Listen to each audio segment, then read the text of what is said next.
10 most important lessons from intelligent investor written by Benjamin Graham, जो कि Warren Buffett का मानना है कि ये सबसे बेहतरीन किताब है जो कि एवर रिटन ऑन इन्वेस्टिंग। सबसे पहला लेसन ये है कि बेंजामिन ग्राहम डिफाइन करता है कि डिफेंसिव इन्वेस्टर कौन है और एंटरप्राइजिंग इन्वेस्टर कौन है। डिफेंसिव इन्वेस्टर जो है वो अपनी बुक को मिनिमाइज करता है, वो स्टॉक्स की लिस्ट को मिनिमाइज करता है और जो है फ्रीक्वेंट डिसीजन से बचता है। बल्कि जो एंटरप्राइजिंग इन्वेस्टर है वो अपनी स्टॉक्स की लिस्ट को एक्सपेंड करता है और ज़्यादातर रिस्क को नहीं लेता है और अपना जो पोर्टफोलियो है वो उसे एक्सटेंड कर देता है। सेकंड लेसन इज ये कि जो एंटरप्राइजिंग इन्वेस्टर है वो जो है अपना टाइम ज़्यादा इन्वेस्ट करता है, तभी जो अपना पोर्टफोलियो है वो एनलार्ज कर देता है, मल्टीपल स्टॉक्स को वो सिलेक्ट करता है। बट डिफेंसिव इन्वेस्टर जो है वो ऑलवेज पार्ट टाइम होता है, उसका टाइम कम होता है, उसकी कैपेबिलिटीज़ को अपना यूटिलाइज करना है, तभी जाके उसको कम ही स्टॉक्स को लिस्ट करना है, वो तभी जाके वो प्रॉफिटेबल होंगे उसके लिए। थर्ड लेसन इज आपको कभी भी कंपेयर नहीं करना है स्पेकुलेशंस या guesses with the investment, because speculations जो है, जो हाई पेइंग स्टॉक्स हैं उन पे अगर आप स्पेकुलेट करते हैं, अगर आप बैट करते हैं तो that's not a good thing. आप उन्हीं स्टॉक्स को होल्ड करो जिन पे आपको लगता है कि ये कंटिन्यूसली ग्रो होंगे या जिन पे आपको 100% अंडरस्टैंडिंग है।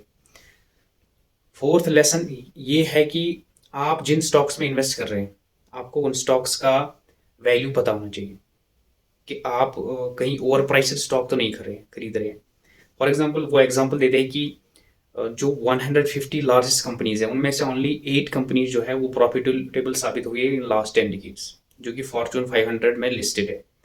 तो आप जो है ओवर प्राइसेड स्टॉक को कभी नहीं खरीदना है।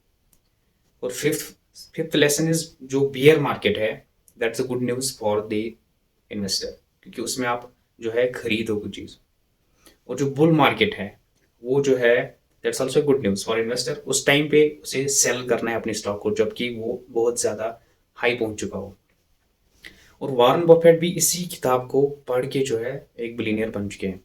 बेंजामिन ग्राहम अगला लेसन ये बताते हैं कि आपको हमेशा टेंजिबल एसेट्स को देखना है, जो भी कंपनी के टेंजिबल एसेट्स है और कंपनी का जो वैल्यू है वो आपको देखना है, उसी बेसिस पे आपको फिर डिसीजन लेना है किसी भी स्टॉक में इन्वेस्टमेंट करने का। और हमेशा आईपीओ से बचना है, जो इनिशियल पब्लिक ऑफरिंग होती है, जो भी कंपनी लॉन्च करती है इनिशियली अपना स्टॉक, उससे आपको बचना है, क्योंकि मोस्ट ऑफन जो है आईपीओ जो है वो बुल मार्केट में लॉन्च होता है जहाँ पे वो बहुत ज़्यादा इन्फ्लेटेड बन जाता है, तो अल्टीमेटली वो जो है डिफेंसिव इन्वेस्टर जो उसके लिए वो नुकसानदेह होता है।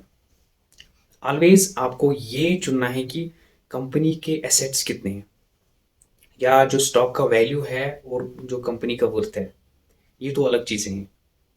और बेंजामिन ग्राहम यही चीज़ बताते हैं कि कोई कंपनी जो होगी उसका प्राइस, उसका जो स्टॉक है वो ओवर प्राइस्ड होगा as compare to the value, जो उसका वैल्यू है जितके उसके टेंजिबल एसेट्स है उससे वो ओवर प्राइस्ड होगा।